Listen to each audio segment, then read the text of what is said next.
اللہ والصلاة والسلام علی رسول اللہ وعلی آلہ وصحبہ ومن تبعہم بإحسان الی یوم الدین، اما بعد۔ محترم حضرات و خواتین، دلوں کے اعمال کی اس گفتگو میں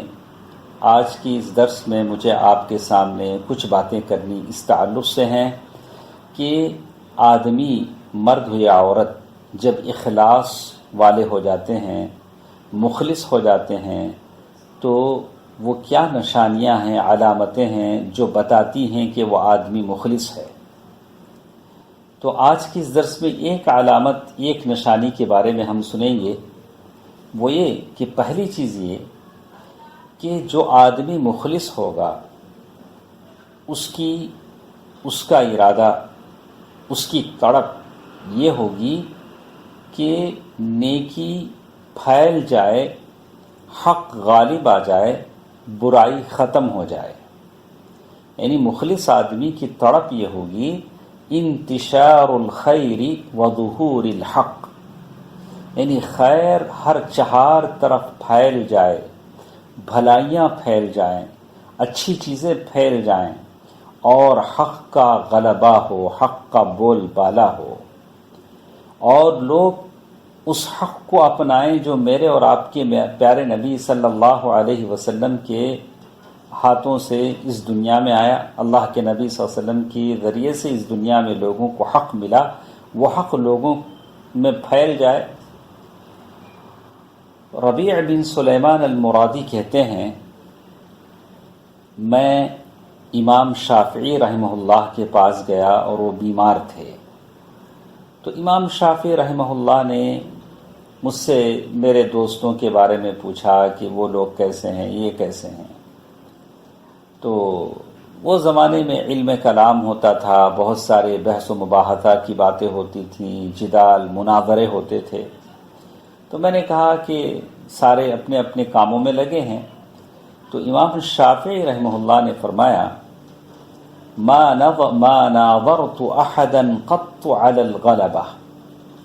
میں نے علم کی بنیاد پر کسی سے بھی بحث کی ہے تو صرف اس نیت سے بحث کی ہے کہ حق واضح ہو جائے۔ یعنی اس وجہ سے میں نے کسی سے بحث اور مناظرہ نہیں کیا کہ میں غلبہ پالوں، میں بڑا آدمی بن جاؤں،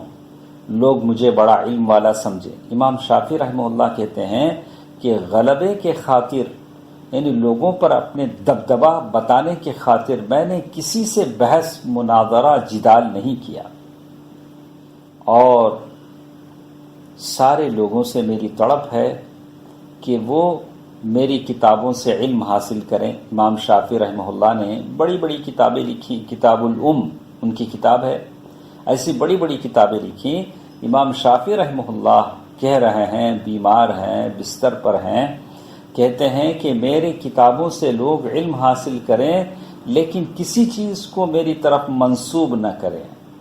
کسی چیز کو میری طرف منسوب نہ کریں۔ ربیع بن سلیمان المرادی کہتے ہیں، قال هذا الكلام یوم الاحد ومات هو یوم الخمیس رحمہ اللہ۔ یہ بات امام شافعی رحمہ اللہ نے اتوار کے دن کہی اور جمعرات کے دن ان کا انتقال ہوا۔ یعنی دنیا سے جاتے ہوئے امام شافعی رحمہ اللہ کی تڑپ یہ ہے کہ ان کی کتابوں سے لوگ علم حاصل کریں لیکن کسی چیز کو ان کی طرف منسوب نہ کریں تاکہ ان کا نام آئے، لوگ ان کے نام کے گن گائیں۔ اتنے بڑے امام کو اس بات کی فکر ہے کہ وہ ریاکاری سے بچیں، اسی لیے رحمہ اللہ قسم کھا کر کہتے تھے،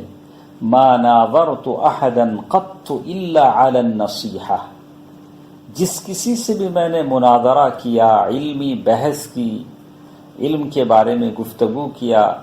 صرف اس وجہ سے کیا کہ میں اس کے لیے خیر خواہی چاہتا تھا، غلبے کے خاطر ہرگز نہیں، اپنا علم کا رعب اور دبدبہ چبانے کے لیے نہیں۔ آج ہم لوگ دیکھتے ہیں کہ بہت سارے لوگ اپنے سامنے والے پر اپنے علم کا رعب ڈالنے کے لیے بحث کرتے ہیں، جدال مناظرہ کرتے ہیں، یہ بالکل غلط چیز ہے۔ اسی طرح وہ کہتے ہیں امام شافعی رحمہ اللہ کا قول نقل کرتے ہوئے کہا، وَلِهَذَا آخر میں وہ کہتے ہیں مَا نَاظَرَ الشَّافِعِيُّ رَجُلًا إِلَّا غَلَبَهُ، اور امام شافعی رحمہ اللہ کی بات یہ تھی کہ جس کسی سے بھی یہ بحث کرتے اس پر غالب آ جاتے تھے۔ غالب آنے کا مطلب یہ تھا کہ اپنے دلائل سے اسے بالکل بے لاجواب کر دیتے تھے، اور اس کا سبب یہ تھا کہ امام شافعی رحمہ اللہ کا اخلاص تھا، ان کی اچھی نیت تھی، ان کی نیت یہ تھی کہ سامنے والا حق کو سمجھ جائے۔ اسی لیے محمد بن عبداللہ بن عبد الحکم کہتے ہیں، كنت اذا رأيت من يناظر الشافعی رحمت، اگر میں کسی کو دیکھتا کہ وہ امام شافعی رحمہ اللہ سے مناظرہ کر رہا ہے، علمی گفتگو کر رہا ہے اور علم کا سوال و جواب کر رہا ہے، تو مجھے اس پر رحم آتا اور میں سوچتا کہ اب تھوڑی دیر میں امام شافعی رحمہ اللہ اس کو لاجواب کر دیں گے۔ تو کہتے ہیں لو رأيت الشافعی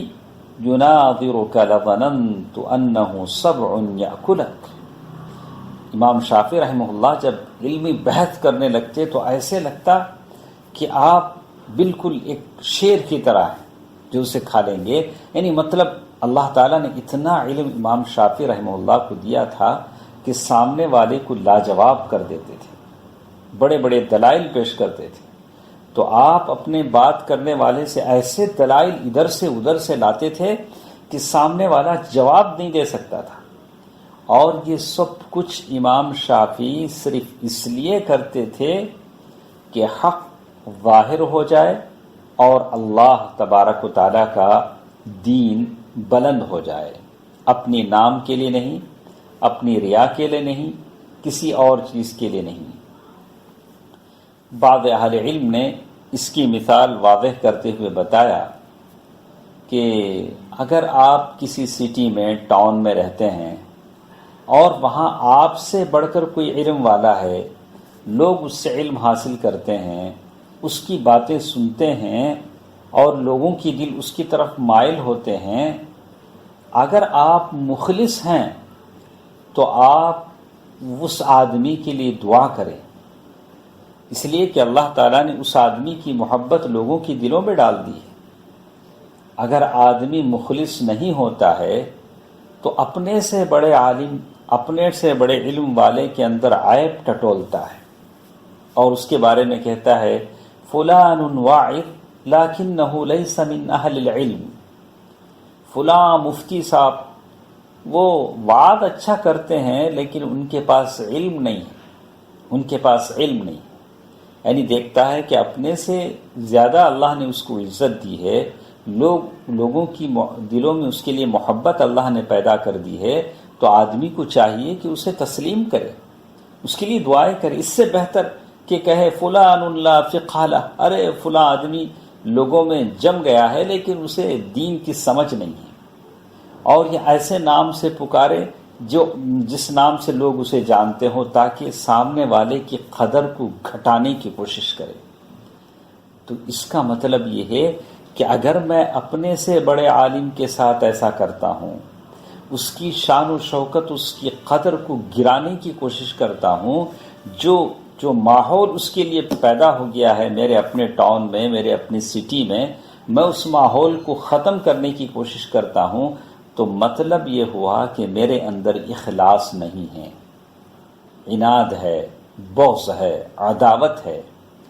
مخلص آدمی کی علامت یہ ہے، جیسے امام شافعی رحمہ اللہ نے کہا کہ میں نے کسی سے بھی بحث کی صرف حق کو بلند کرنے کے لیے، نیکی پھیلانے کے لیے۔ میری اور آپ کی بھی یہی نیت ہونی چاہیے کہ ہم خیر پھیلائیں، نیکی پھیلائیں، شر اور برائی کو کم کریں اور سب کے لیے اپنے دل میں محبت رکھیں۔ اللہ تبارک و تعالی اور میرے لیے اور آپ کے لیے اس بات کی توفیق دے کہ ہم اخلاص کو اپنائیں۔ آمین۔ والسلام علیکم ورحمۃ اللہ وبرکاتہ۔